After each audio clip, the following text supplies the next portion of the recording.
I'm a television producer, and these are my thoughts on Big Family, Big City and how it could be made better. I guess this is a thing that I do now because all I really like is TLC reality shows for some reason. I also watch this with my parents, and if either of the parents are watching, my parents want you to know that they're extremely disappointed in your fiscal irresponsibility.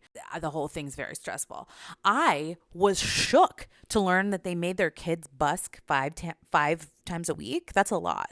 That's like almost like a full-time job, and they're like babies. But anyways, okay. Number one, they claimed that their religion was a cult, but then their different sect of Christianity that they do now is not identified. They're also very clearly religious, so I think the tension of barely like making enough to survive and having this enormous family in what is arguably the most expensive city maybe in the world is probably the most interesting tension of the show, even though, again, my parents are very disappointed in them. But I think the show will only be good if we really see them struggling. If we understood how close they were to not being financially afloat. This is a good example of a show where the children having a big family can be the crux of it, because my thoughts on the Baldwins is like those kids weren't interesting enough, but individually these children are interesting to me because not only are they all seemingly musical prodigies, but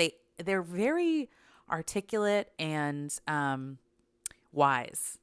Like these little kids are, they're just, I don't know how, they're really interesting characters. So I think that the show will be much more successful than the Baldwins for that reason.